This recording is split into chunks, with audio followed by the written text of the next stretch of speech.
edition of Freeform, the podcast with three random Negroes just talking about life, success, and everything in between. I'm your boy Winston, aka King Quest, aka Quest King, aka Kenny Neutron, aka No Play. Go ahead, Tez. Hey, what's up? This is Tez. I hope everybody had a great Thanksgiving and stay thirsty and all that good stuff. I'm still trying to figure out where you got Tez from. Yeah, that's what Winston started calling me. Yeah. Just ran with it, man. Yeah, it's female, so I'm here. Yeah, we're all. It's early. Yeah, all wiping the top off. dehydrated, tired. Yeah, but welcome. Yeah, swollen from Thanksgiving food. Yeah, A lot of soul food that we probably shouldn't have ate, but in the game like 20 pounds. But we're gonna be all right. We're gonna make. How was your Thanksgiving, by the way? Well, I can't complain. I ate good. I spent time with my parents. I spent time with my son. And time with my girl. So kind of same old. Nothing like out of the ordinary, but still enjoyable. We got lit. No, Hey, Frankie. We got lit Thanksgiving night. I'm sorry. That was like. His slosh was the highlight of my Thanksgiving. No, it was good. No, it was great food, great conversation, seeing the folks and everything. That was just that night. Yeah, it was, you witnessed that one uncle go a little too hard, and then you start talking about football. That's when it all started hitting the fan. Hey boy, let me go ahead. Let me show you how to do this. Dallas Cowboys. Show you how to do this 4-point stand. See, in my day, we didn't have the helmets. We had the leather joints. Exactly. No pads. Niggas had to feel bones. We played old fields with rocks in them. Exactly. We played in the gravel pit with Wu-Tang and all of them. Children is always saying in the background, check out my gravel pit. Like, protect your neck. But yeah, it was straight, bro. Yeah, my Thanksgiving was whack, bro. It was super whack. That's all, man. My family, like my mom and pops, went to my aunt's house. Apparently, everybody showed up.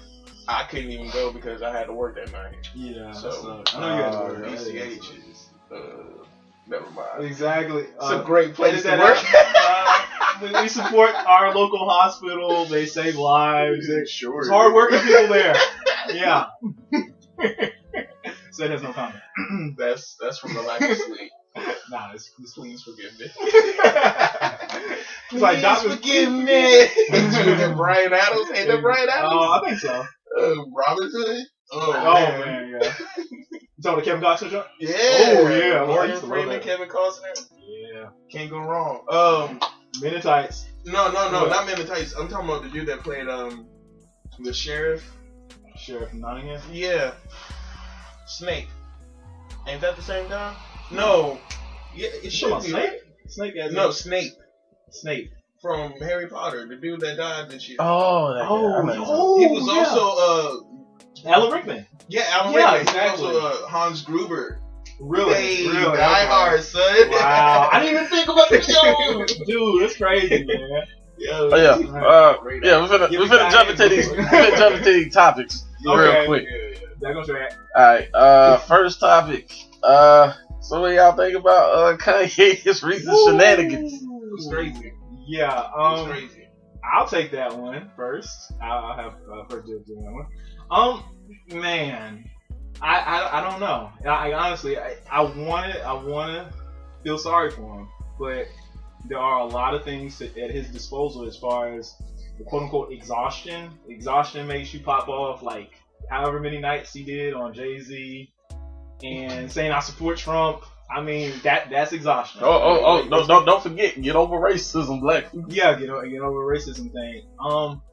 I don't know if it's like the aspect of him just being like starved for attention and he's trying to, add publicity to his more publicity to, what he has going on, or if it's just the egomaniac aspect of his personality, or just, it might be exhaustion. I'm not going to discredit that aspect being a possibility.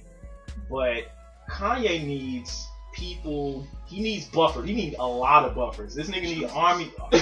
Jesus is a good buffer. No, he ain't been happening so far. No, I guess not. Yeah, he's a Christian, or supposedly a Christian, but he needs an army of no people. And it goes back to that Charlemagne interview where Charlemagne was like, you need to get rid of the yes men on your team, and that is just completely, like, I feel like hindering I think the quality of his music overall, and then also just the, I guess, like, how he's conducting his life, because I feel like the way he's conducting his life in past years has been kind of weird, just like, to say the least. And it's not necessarily what he says per se, is how he's been saying it, interrupting people at worship. I mean, he's always done that, but it's just gotten more kind of frantic and seeming. You've like come to expect it more. At first it seemed like it was kind of a surprise. The first time he did it, yeah, that was kind of like. You talking about like 06 when this nigga first came out? Okay, no, actually, it surprised you what he said in like after Katrina. Oh yeah. To me it was, because I know we all got problems. We all had that one moment of clarity in our life, and it can take you at any moment. Definitely. But yeah, it took him at the national moment. I felt like that was politically accurate of how people felt about their government, and it was like, we don't think the government cares about us. The policies that the government has implemented hasn't reflected certain segments of our constituency. Mostly Black, Latino, and just like lower income people. It hasn't really reflected the government caring about them. It's reflected the government caring more about the corporations, more about the elite 1%, and people eat, like, right now, to the point of right now where we elected Donald Trump. They just think that the government's corrupt and the government doesn't care about the everyday citizens of the United States. And that's like, that Kanye's statement reflected that. It did. Yeah. But it did catch a lot of people off guard. I mean, it caught everybody off guard. Yeah, it did. I mean, yeah. But what you were saying earlier, what got me about Kanye's recent stuff is like, you like you said, you pretty much don't know where he's coming from. You don't know it's because like he has his ego, or is he trolling? Mm-hmm. Is he just like saying this just strictly to get a reaction, get his buzz popping? You don't know, and that's what's kind of sad about it, because it could be this cat really needs help, but at the same time he's done this in the past where it's just been like it's just been like for whatever. So for me personally, I stopped like Kanye after graduation. The album graduation. Like, as far as the artist, person. Oh, kind of both a little bit. Wow. I don't know him as a person to actually, because I believe he switches it up from public to like his private life. So I can't say personally, but I was talking about his like public persona. But like music wise, I haven't really been a fan since graduation. I did listen to my Dark Twisted Fantasy. I like a few songs off Pablo, but that's been about it, man. To me. Huh? No Yeezus. You don't get that garbage out of here. I ain't no Yeezus disciple. Bound to is alright. That's like where I stopped at Yeezus. One Yo, that was and the man, I remember when I first heard that whole album. It was a fun night. It was me and an ex of mine, and we were in the car, and so we listened to the album, and and then we. Right after we get finished, right? Yeah. Kanye literally says, "I'm tired, you tired, Jesus wept." Boy, we both bust out laughing. Yeah, that's like right. that's an awkward but funny moment. Exactly. So Jesus in my life will always be like a great moment in time. Like, that's the time mark in my life that Kanye really. See, and that's cool, y'all. Because me, when I first started, because I decided to give Yeezus a shot. At one point, I was like. Because if I could give 808s and Heartbreak Shot, you know how I hate that album. You know how I hate that album with a passion. Yeah, now, I gave it a try. I listened to the whole thing. Yeah. Now, I hated that because I listened to it all. I listened to like 2 or 3 songs on Yeezus. It just felt like a cat in a trash can. Just, It sounded like straight up noise. and retardation all in one. And I said I no. get where he was trying to go with it though. Yeah. Like he wanted the free form, no pun intended, Yeah. but he wanted the free form of musicality as far as like experimentation goes. Using an industrial sound. Not even just industrial sounds. Like that's the sound that's the avenue that he wanted to that he used to go down that road. Yeah. But he could have easily done it with like 808 and Heartbreaks or whichever way it goes. Like he kind of replaced the African drums on Love Lockdown with the sounds from Yeezus. It's the same experimental thought that he had. Yeah. But as far as like everything that he's been going through these last couple of weeks, I get it, and then again I don't. Like I'm more upset with people not holding him accountable.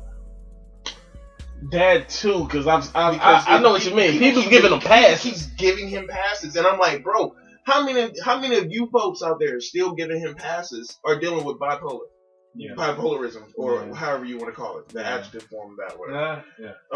How many people? I know I deal with depression a lot. Yeah. Don't take no meds for it or nothing. Okay. If I spaz out, if I have a breakdown, I do it at my own time. Not at the expense of other people's money. But see, I also heard him going into the hospital could have been a ploy. Oh, but I would hate to think that. What's crazy? That is a possibility when it comes to Kanye. And when it comes to like the legality of the contract, the only way for him to get out of this tour would be to go into the hospital. Yeah. And then you spent the first like 3-4 shows going at a former label head / label mate, going at that man's wife, going at radio, going at America, going at your own people. Yeah.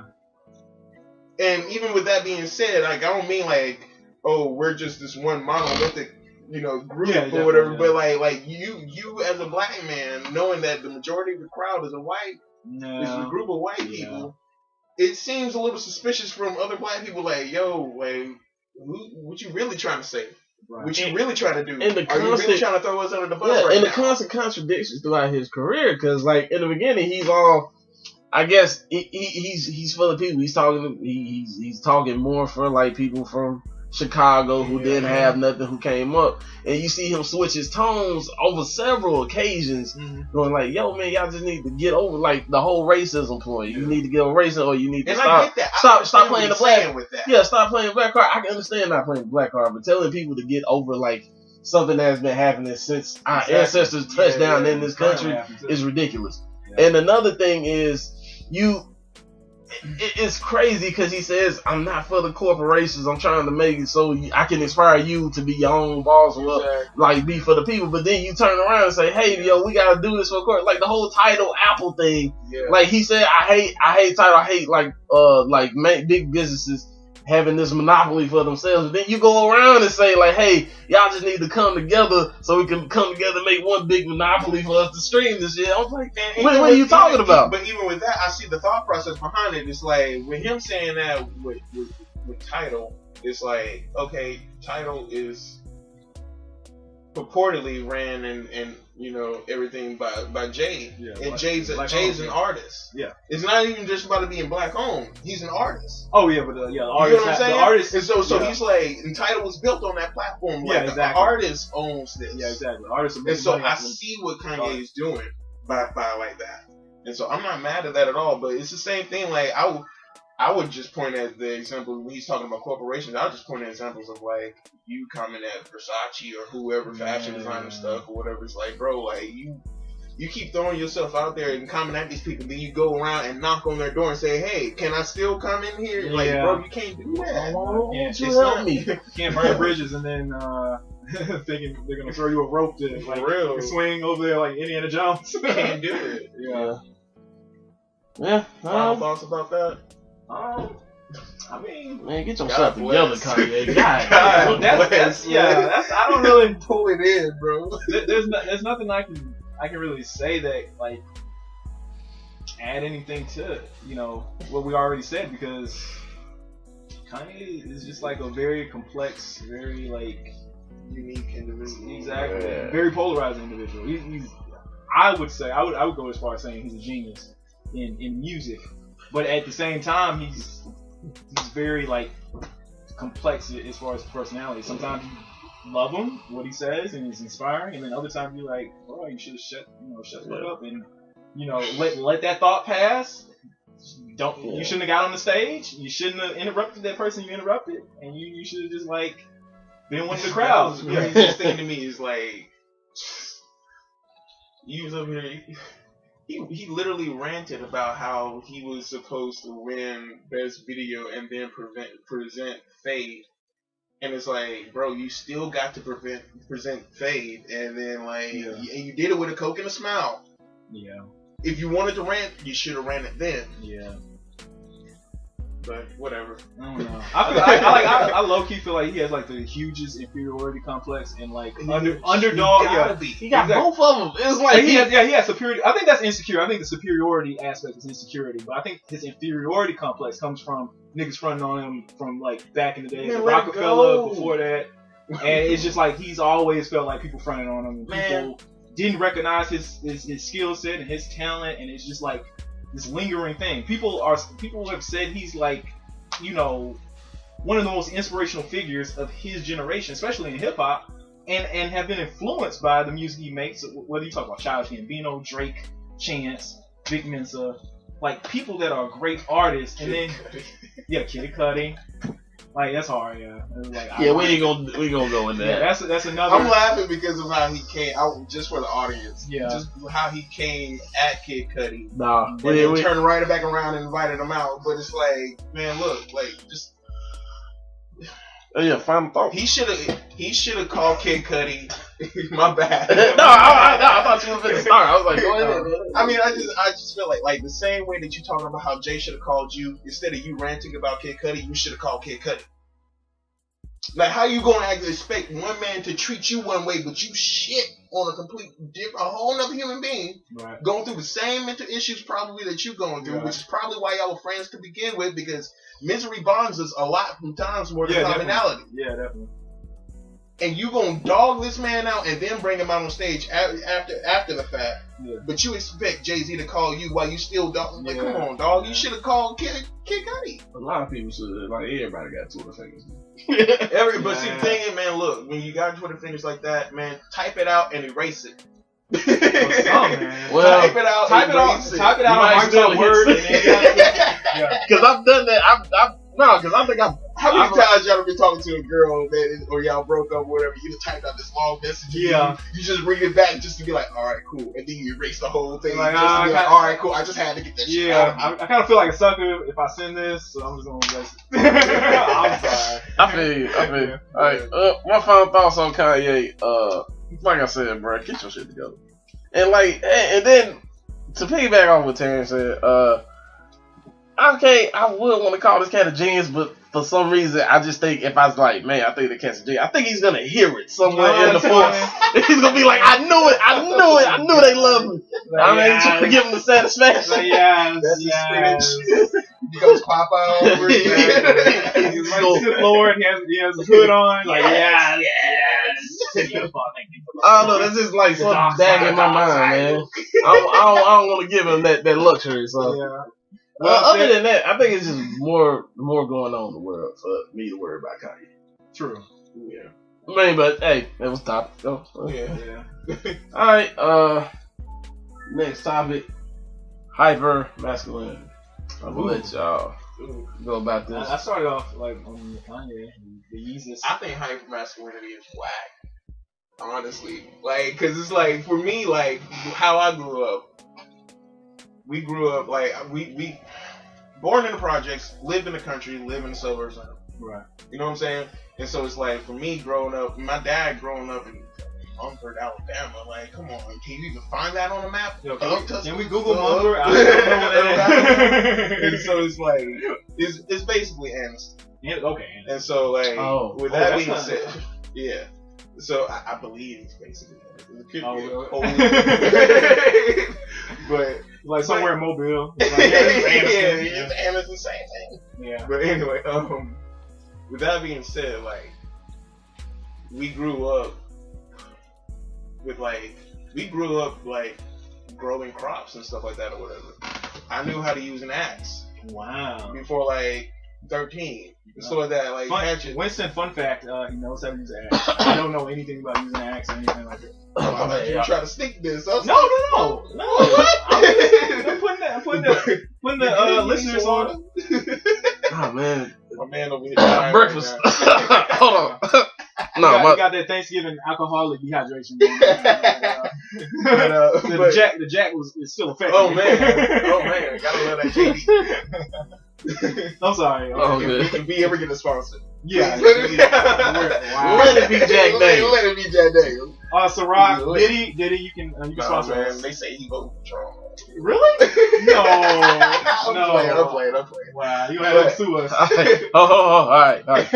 Back to you. More back to Winston. All right, but yeah, like growing up, like I remember, like there was like summertime where my dad had at least like 5 different gardens growing, and he would just basically like go to somebody's house and be like, "Hey, you got land? The ground's really fertile.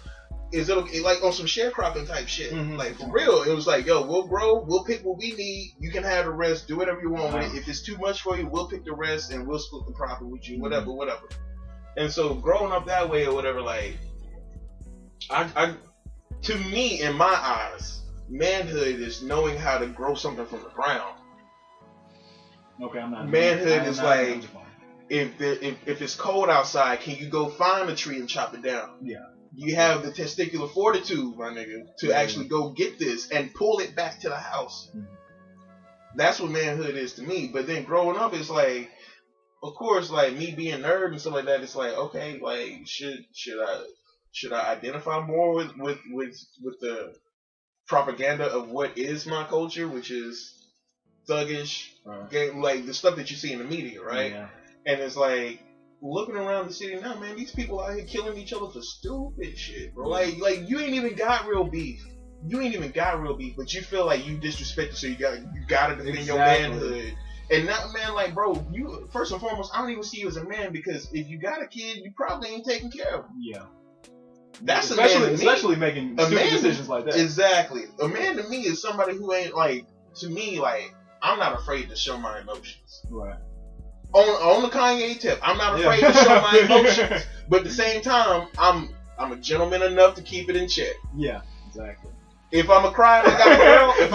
If I'm a crying, I got a girl, and she knows something's bothering me. Yeah. I may let it out in front of her. Right. But at the same time, I don't want her to see me vulnerable and weak. But if she's cool with that, then I'm gonna be vulnerable and weak, because you know what I'm saying. Like that's my queen, dog. Like I feel how like else is she gonna hold her king down if her king can't show her that he needs her? Definitely. But I feel like any woman that loves their partner, their man, should be comfortable with him showing his emotions. I mean, I'm just saying I feel like that's a flaw within them.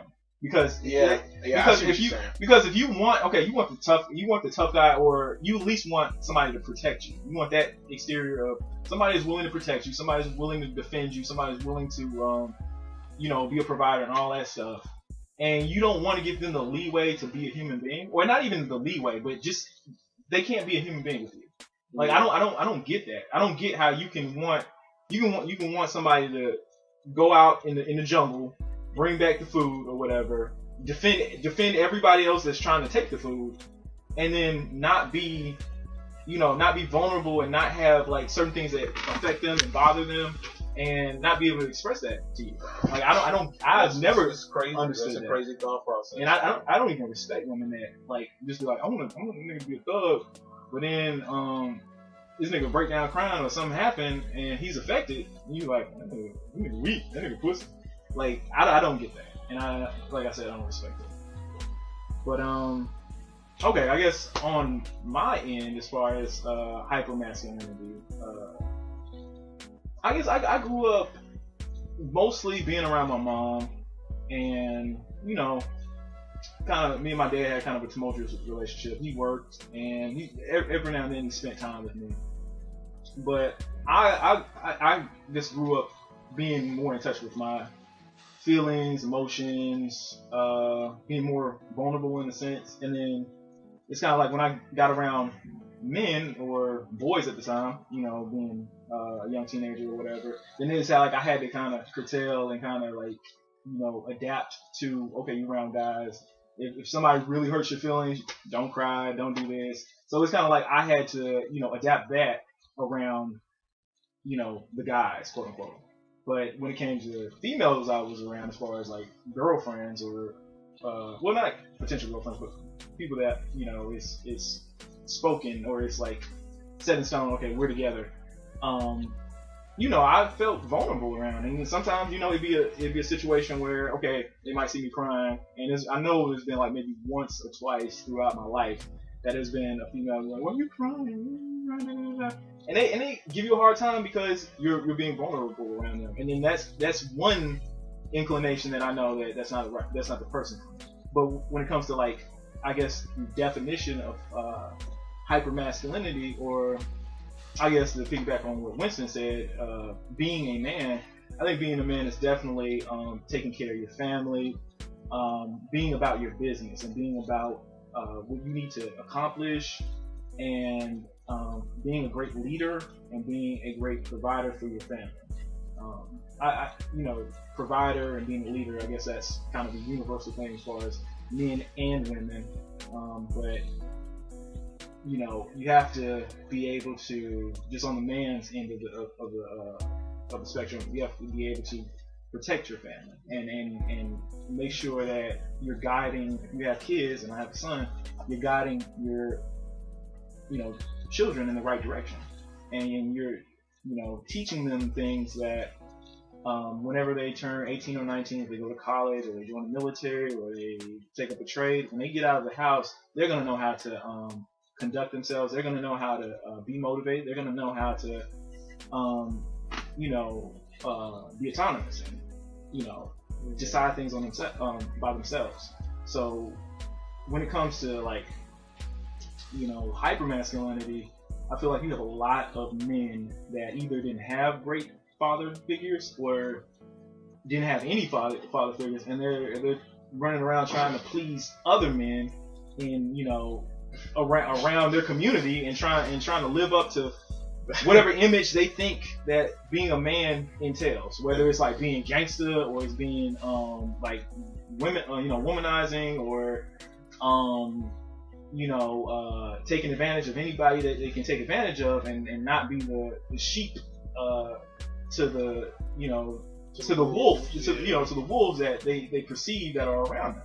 And I understand that to an extent, but at the same time, when you reach a certain age, you got to be an individual, and you have to be able to make decisions that are going to better you, and not make decisions that are based on with your team or with your crew or whatever, people around you that you may need to get rid of in order to get to that next level. And a lot of times it's imperative that you get rid of, just in the way people. You thin out that herd so you can get to the next level, so you can, you can reach whatever your goal is. So that's just my take on it. You stand on your own too. Yeah, dude. Yep. Oh, that was deep, man. That was deep, bro. Oh no, I was I guess my experience with hypermasculinity. Well, growing up, I mean, like I've always had a cool relationship with my pops. As far as say, there were times they were, my folks were separated at a point, and I was one of those kids, kind of going back and forth, stay with mom full time, go visit pops every now and then. Yeah. So he taught me how to be a man. I can say that, but most of it I had to learn on my own, because pops wasn't always there to like lead you straight. And like where I live right next to projects, and like kids from here, so kids from the projects would come over here, and like I don't live in no suburb or nothing. It was like it was a cool middle class. I'm living in a cool middle class neighborhood, but we all intermingled. We all went to school together. We grew up around each other. So I, like Winston was talking about, like he didn't know whether he was supposed to be his thug or whatever, or just be himself. I was kind of the same situation, because when pops isn't there and like I'm hanging out with these cats, and like when I go to their houses and I see all the older cats around them, all you seeing like D-boys, Yeah. ex-gangsters. Like, I'm talking, this shit was kind of rough, man. Like, me, I'm still learning. Well, I'm still basically, I guess, finding myself or something. That's a we all lifelong process. It don't end. It don't end. But as far as like you having to act a certain way to be a man, I'm not going out of that just because like, man, that's not right to be what I want to be. Is I'm too lazy to like keep up the size. Like that's probably why I would say I'm probably one of the realest people you will meet. Cause like for me to keep up a facade is to whatever, dog. But no, I'm too lazy to be fake, man. That takes dedication. Exactly, bro. You got it's like you playing chess with people. You gotta be just Say that again. That was tight. That was a bar. Yeah, exactly. But yeah, man, there's too much work that goes into you being fake. And like me, I'm pretty much a rebel. I don't like anything. Well, I do. I go against what people think are like norms. Like, I'm gonna just give an example of norms. I think when people say like a man should provide for his family and he's the forefront of the household, he's supposed to do this, that, and the third. I'm the type of cat to think like, well, who said that? Maybe the woman is the more qualified person to be in front of the household. Or maybe this great relationship between them two where they work together to bring prosperity. That's the household I grew up. So I'm just blessed to be here. Yeah, that's my kind of thinking. So I don't know, man. It might classify me as a feminist or what. I don't really care, man. I could be steady, man. I'm pro. I ain't gonna knock that. I could be steady. Anybody can be steady, bro. However you glow up is how you glow up, bro. Exactly. I'll be your backbone, man.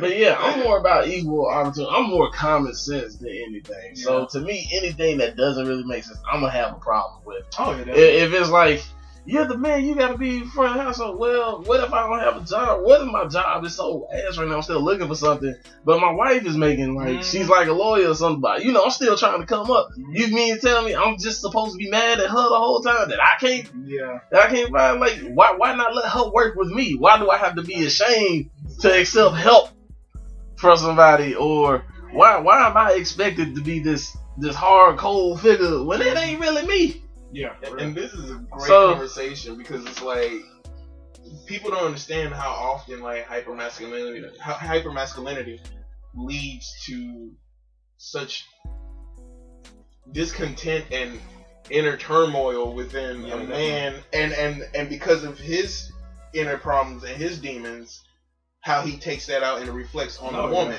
let alone on any woman. On any woman, it ain't even gotta be his girl. Yeah. Oh, but yeah, but all of a sudden, I feel like in society in general. But yeah, don't let them see you sweat, bro. Okay, I will explain that. Oh, my bad. I'm just gonna explain it real quick. The reason I say never let them see you sweat. Yes, I have different opinions about that, but one thing that I don't like to show weakness to anyone, to like men and women, because me, like. I'll say this. I compare it to being black in America, man. Once you show those cracks, you know, I think it's way worse for you as a black man than it is for anybody else in this country. And I think that's a whole nother. Well, it's not a whole nother. Yeah, it's just a different dynamic. Yeah, it's a different dynamic. But I'm saying that's what kind of fun. Like, I don't want to be like that all the time. You do, but I was just saying you have to choose who you be yourself around. True. You can't let everybody into and like just to go for race, that's for every person on this earth, in my opinion. You have, when I say don't let them see you sweat, man, you can't. I'm not saying put up a facade like you're strong, but like always keep them guessing. Don't let them know unless they're worthy. I agree in the sense of that, but at the same time, I think like as far as like, you know, I guess people knowing every move you make or every potential move you make, I feel like people that you should, you know, be guarded in that sense to certain people. But I think when it comes to like how you present yourself or how you live, if you want to be that person, then you can be that person. But me personally, I want to reach a point where, you know, I can, you know, express myself as far as like whether I'm sad, happy, or whatever, and I can just express myself freely. and I don't have to feel self-conscious about expressing myself. You don't stop being a bitch. No. The whole. That's a good one. That's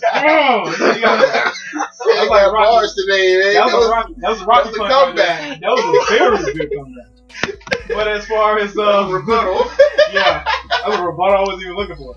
But but anyway, like I think the biggest problem with African American males, is specifically if we're talking about just the African American dynamic of it, is that we feel like we have to live up to this image of being a thug, live up to this image of being, hyper masculine. It wasn't that funny, nigga.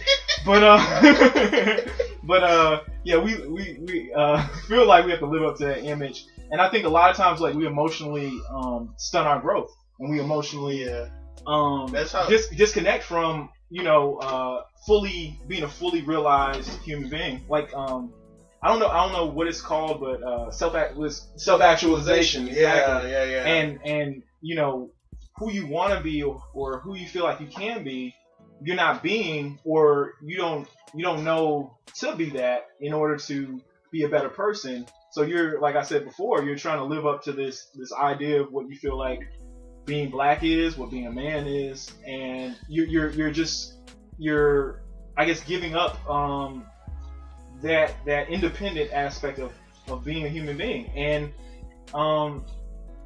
I think it's cheating the world of your complexity, of your intelligence, you're cheating yourself, and you're cheating the world of your complexity, your intelligence, your ability to fully express yourself, and just giving that up. And I think that's a disservice to yourself. I think that when it comes down to it, and I'm talking to men here. Yeah. Okay. You got to turn the TV off. It was distracting. Distracting shit. I'm sorry for that. It take about 4 seconds to make awkward silence, so I had to apologize to the audience. But you could have edited that out. But he's like, nah, it's all good. No retakes, man. Go straight from the hip, man. But I think the thing that, especially men, it's funny because this is a common phrase amongst men, but none of them listen to it. Rarely, you got a select few that do listen to it. It's like, why you mind your own damn business, bro? Don't what everybody else think. Like, that's my whole viewpoint. That's the thing that helped me wake up to that. It's like, man, I can give a rat's ass if people think I'm gay. I don't care. I've been called gay so many times in my life, and I'm like, did I fuck your mama? Straight up. I never said that, but like, if you got a bad mama, I'm gonna look at her. He said your mama might get snatched up. There's a possibility. But I don't have to defend my sexuality. Hell no, and it's like they want to G-check you to try to see if you'll stand up just so they can try to shut you down again. It's like, bro, I ain't got no time for that. Exactly, dude. It's a lot of distractions as far as men trying to impress other men, and that to me, that's the definition of bitch assness. That is like the quintessential definition of bitch assness. Where you're trying to sit up and you're trying to cater to other men. That that's probably like that don't like aren't pouring money into your household, aren't doing anything to benefit you, and they're just around. Aren't your girlfriend? Exactly. They're just pointing fingers and saying, yeah, that's what's wrong with you. You need to be doing that. You're not upholding manliness or whatever they want to say. and they some ain't shit niggas that just. It's not going. They're not going anywhere, and they want you to be the same type of person. So why would I want to be you, and why would I want to be on the sidelines critiquing the people that are off the bench, that are getting like plenty of PT and being bitter about it? I'm not going to be that person. I'm going to be who I am, and I'm going to progress. My man speaking that truth right now. Listen, I'm just saying. You whack rappers. Okay, I'm just You ain't got the truth. You got the answers right now. Alright, yo. Well, that's alright.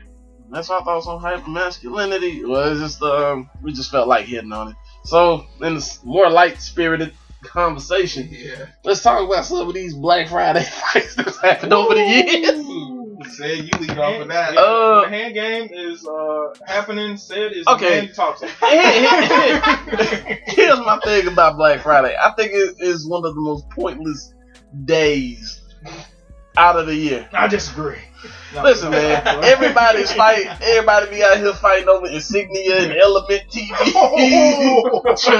trying to get the new TV. I'm like, Hey, dude. you want to take it back the next day? I'm like, bruh, come on, man. Like, the lines outside of Best Buy just be ridiculous. Yeah. Y'all standing in line. Camping out for days. Oh, yeah. I used to I'm work like- at Best Buy, so I know it can get pretty Yeah, rough. I'm like, dude, you know there are other days outside the year where they're gonna have sales or some of this stuff you're trying to get, and it's Right. not that serious. Then, like, the way you can order stuff offline, granted, Special. Amazon is on some BS right now, but What's going on with Amazon? I think, what's it really tell me? Something about you gotta pay, they up the tax now, you gotta pay. Oh yeah, they Yeah, did. They yeah. gotta get you with that Cyber Monday. Oh, yeah. But, you know, like, you would think, They like, said, I need my money, baby. but you would think people wait for Cyber Monday or, like, on Black Friday, just order your stuff offline, because they still got Yeah. sales online on Yeah. Black Friday. and it's probably way cheaper. Yeah. Yeah. I'm Like, they want to be in the front lines. They want to elbow the little kid with the snotty nose. Them just, Yeah, like that one video my cousin showing, like old lady took toy out of the baby's hand, and Oh, baby's yeah. mother came out of nowhere with that quick. She had them championship jabs on the man. It's just like It's like you still. A Jimmy no Epo. did Dipsy roll. You taking the worm out of the baby bird's mouth. The mama hawk got to come in and check it. But I'm saying it's ridiculous because, like, I know we laugh about this, but people gotten killed over this Oh, drug. yeah. People literally get trampled. Yeah. Yeah, That's crazy. it's crazy, and man, dude, whatever. Welcome Like, to U.S. Capitals. Right there. and I work in retail now, so it's like I understand that rush is retarded. Yeah. I kind of think if you can't afford it, maybe you shouldn't be in the front line trying to wait for it, and then you're gonna probably take it back because you couldn't afford it in the first place. Right, because it's a shitty product. And also, yeah, when you're buying shitty products, you especially when they ship in a boat like that for somebody who worked at a shipping place. Mm-hmm. When they ship the same thing in bulk like that to like a store, plus other shaped boxes and stuff like that, man, ain't no telling where your stuff. Your stuff could be on the face down, exactly, at the bottom of the trailer, getting stomped on by the person loading more stuff on it face down. Exactly. That $725, you know, the pack cans will get paid. They gonna take that out on your product. They gonna be like, bruh. Y'all remember that FedEx commercial? Exactly. Yeah. Well, no, that FedEx video. They just toss some things in there. They do Just, it, man. They do. I'm telling you. Like, they so angry. They just using for boxing practice. Just tearing it up. The moral of the story is, if you gonna go out on Black Friday, get some good shit, man. Like, have your cake right. Get you a nice. If you gonna get a TV, you better get you a Samsung 4K. You better get the nicest thing on the market right now. Go for the stuff that nobody else can afford. Like, save up and go for the stuff that nobody else can afford. If you go for a 24-inch elemental TV, you get the woo. Yeah, get somebody horrible. Get somebody that's a former linebacker. This is where you can run the route. That's my right between. That's my next job for next year, bro. You can hire me to be your muscle for Black Friday. I'll be your muscle for Black Friday. Anybody else, I'll block them out. Bro. I think people already make money like that. They hold people's spots in line now. Yeah, but I'm talking about I'm going in there with you. Nah, you good. I just hold the spot. What you want? I'm gonna fight. I could be Hitman for hire. I could be Conor McGregor. No, man, hero for hire, bro. Luke Cage in the building, bro. That's what we do. I got that. That's gonna be another topic. Cause I gotta spend some time talking about Luke Cage. Like after watching the series and digesting it, like my original, dude, I'm right there with you, bro. He had that. I had such high hopes. My blaxploitation bullshit. Get this shit up. No. Okay, I ain't gonna spend. It was great. I'm not gonna spend too much time on it. Luke Cage came out of blaxploitation. That is a fact. Yeah. Now here's what, like, my first. I'll just say this, just quick, little small Luke Cage review. When I first saw the series, I was like, dude, I couldn't stop watching. I was like, cause me, in my mind, I've been a Luke Cage fan for a while. I was like, oh man, I'm finally seeing the series Luke Cage. No, it's not going off his original. No, like it's not going off most of the original material. Okay, I get that. You just making this Netflix friendly so you get more people in. Cool. Water Understand. Never, because I never thought Luke Cage would ever come to the screen. Yeah, I know. I never did. I was like, yes, Wow. yes. It's the Nat Turner comic. But now, Black Panther. Oh, yeah. okay. But now, since I've had time, it's been out for a minute. I've had time to like look at specific episodes and go through it. Like me and the homie Willie, man, we were talking about it. We was like, man, I like it, but dude, when you think about it, Mike Coulter, he looks like Luke Cage. He don't always act like Luke Cage because he gives you the feeling of like a cornball, man. He looks And Luke had swag, bro. Yeah. Like they tried to throw his swag in by giving him pussy every other. No, yeah, but like, And I'm like, yeah. bro, like even with that being said, it's like, man, you kind of reduce black men that are strong down to just their dicks again. Like you did it again, bro. Stop. Stereotype. And like here's the thing: what made Luke Cage like just he I ain't gonna say he's the smoothest cat out there, but Cat was just like he was a chill cat. He can lose his cool at any given moment, but he was always. It's just hard to describe because like sometimes you will see Mike Coulter like he'll just be walking and he'll stand like this instead of like having that like cool little swagger to him. Oh, he ain't got the sauce. Yeah, like he ain't got the sauce, baby. But at the same time, I can kind of understand that. I can kind of understand that because based on where, man, we're kind of getting way off topic. I know, man. I know. I'm sorry. My only like, okay, he was on a run, so I could see that he was like kind of lower himself down or whatever because he didn't want to like. But now that everything's been cleared, he's gonna shine. I see that coming for the next season. Okay. Well, actually, but my only gripe about that entire series was like, yes, I agree, and yes, it is a fact. It was made during blaxploitation era, but at the same time, a blaxploitation era has to be done. A blaxploitation movie has to be done properly. Yeah. Because that is a specific genre. Yeah, true. Like Yeah, spaghetti western or spaghetti westerns. Yeah. Anything like that. A fucking noir film. It has to be done in a certain way. Yeah. And you cannot pull. They should have had a blaxploitation director guiding the director. no, Because you can't make a blaxploitation movie in 2016. You can't make a series. It's not even supposed to be a whole series. But here's what they did. All right, They point, and we gotta get back. Yeah, okay. Actually, this segues perfectly into the next topic. Okay. No. But like you were saying, like there were points in there. It felt too preachy. It was like black people we must overcome. Like listen, bruh. Too inspirational. No, but it was like it came off corny because the scenes weren't acted out properly, weren't written properly to give you that sense. Because if you want to do it now in 2016, you don't have to like be, I guess, all preachy like that. We can get the message if it like flows with the dialogue. Right. The fact was it wasn't flowing with the dialogue. That's why it felt corny. They stopped and just Yeah. let's look at it. It's like you need to digest Let's it. make it awkward. We have to let you digest this. Yeah, We but want you to make sure that was a message that you. But that's what I'm saying. And like you're coming off like two prior great Marvel series. I'm talking about Daredevil and Jessica Jones. Daredevil flow like water, baby. Hey. Daredevil flow like water. It gave you his origin. Dude, it's crazy. This season is beautiful. And how is this segue? Yeah, because we going. Next topic is superhero movies versus magic movies. Because this topic came about with me talking with a coworker. Now he doesn't like superhero movies, but he loves magic movies like the Harry Potters or anything that has to do with the dark arts or anything like that. We need to show this front door. But that's what I'm saying. This is what the argument got. I was like, there's like heroes in like Marvel DC that use magic. True. Like Doctor Strange is a good example of it right now. He's like, I still don't want to see it because he's superhero. I was like, but you said you like magic. He delves into magic, and that came like what's so different? What's so different about superheroes and magic movies when you boil down to it? When you get down to like the substance within each movie. Yeah. And I was like, well, you still have supernatural occurrences in both. Because Harry Potter ain't on no realistic level, man. I got a question though. Go ahead. Who wins the fight? The Sorcerer Supreme or Harry Potter with the Elder Wand? Sorcerer Supreme. No, here's why. Doctor Strange had all his magic comes from all over the universe. Exactly. It comes from all over. He has different, like, items and everything from all over the universe that could destroy Harry Potter before he goes hippopotamus or something like that. all Dr. Strange has to do is like, wait. My dick is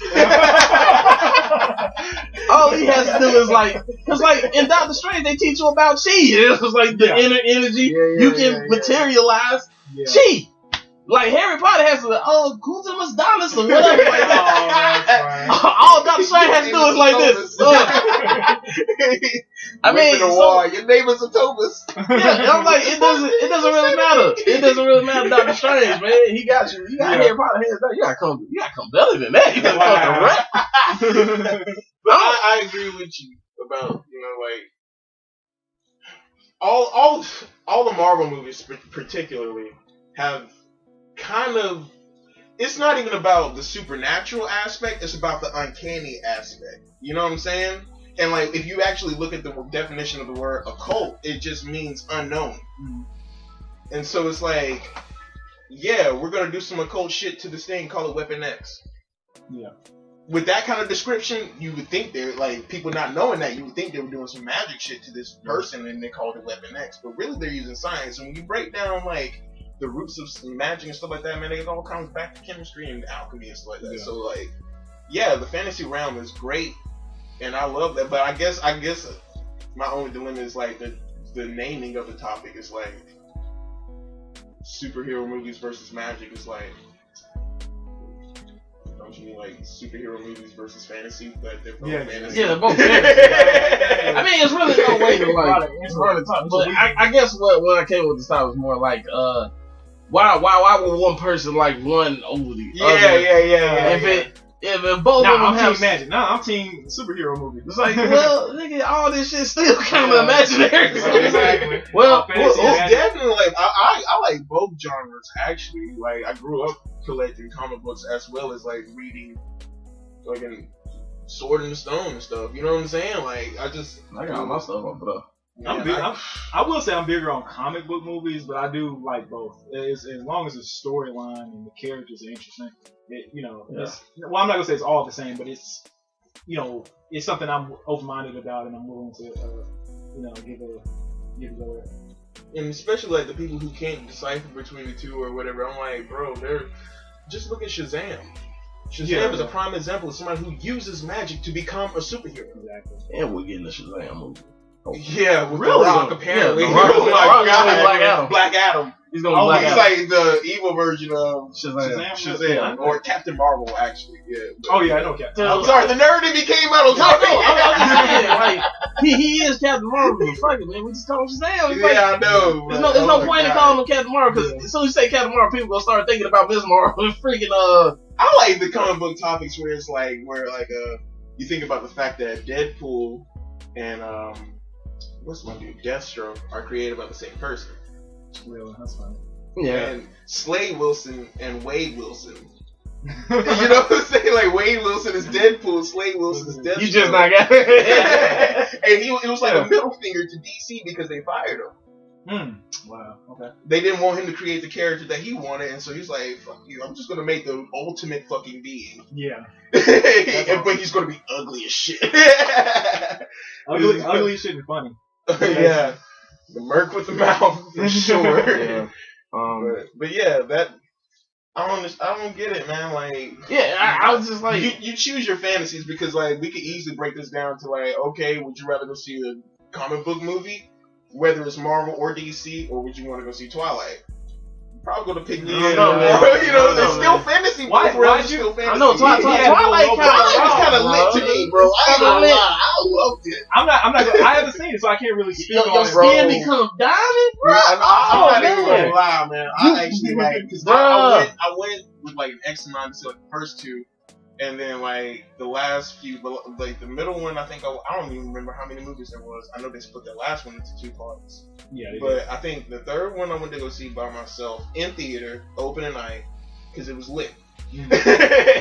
And then I watched the last 2 movies. I don't know about all that. And I was like, man, look, Them motherfuckers fight, bro. Yeah. they were bad. Okay, it just Okay. came off cheesy. They were- I think okay. that's why I didn't get into The it. romance of it was cheesy. as Yeah. hell. And No. very like Twilight suicidal. was cheesy like- itself. Twilight was cheesy. I mean, It like, listen. was, but I'm a corny nigga. I thought you are Stop corny, that. nigga. I love being a corny nigga, Self-deprecation. bro. But No, I know. Nigga, love corny niggas. I They know what do. y'all talking about. But Well, I was I'll gonna, let your boy. I was gonna say like, yeah, we're gonna have the sidebar for anybody that wants to Don't do it. get to know Winston on that Don't level. do it. You don't want to know. Anyway, I mean, my thing is Twilight. I just never gave Twilight a chance, but I'm not, against trying to go back or whatever. But anyway, comic books versus magic, I guess.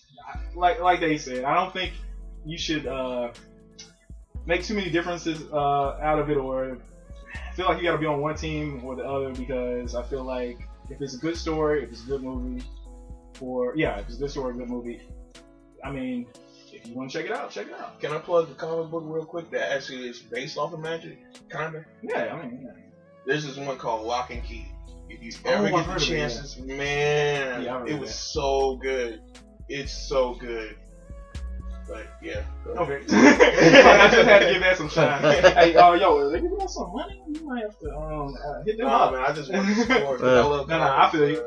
Well, basically, like, I've just watched more comic book based movies than, like, say, a Lord of the Rings or Harry Potter type of magic fantasy type of movie, and so I can't really fully speak on magic movies as much as comic book based movies, but if it has a good story, I'm all for it. Yeah, I'm right there with you. Yeah. A good story is the basis of anything. That's Yeah, man. And then that's what it all comes down to, man. If there's a decent enough plot to keep you engaged with Yeah, it, or a great plot, it shouldn't really matter. But yeah, at that whole conversation, it just shocked me. I was just like, all right, you like magic, and we have other superhero movies that deal with magic, but okay.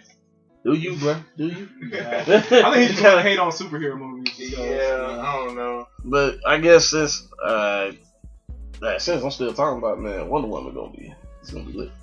Yeah, so I haven't seen the trailer. I think it's gonna be tight. Man, They got trailers? She was the best thing in Batman vs Superman for me. Nah, man. Seeing Batman catch a few bodies was No, that was I'm exhilarating. literally a Batman. I'm a big Batman fan, but that's my like, favorite superhero. I love Batfleck. I mean, I'm riding with Batman. He was great. He rock bottom and cat through a crate. I was like, what? I was like, I'm in here. That's what I'm talking about. You love the exaggeration. I don't like the guy they have playing Superman. I didn't like him in the I like other Henry one. Cavill. You didn't like Yeah. it? I didn't like Man of Steel, bro. You didn't like it at all? It was okay. Wow. It was straight. Okay, And I then had the moments. thing to get them to stop fighting in Batman vs Superman. What did you say that name? What did you say, Martha? Who's Martha? Oh my God!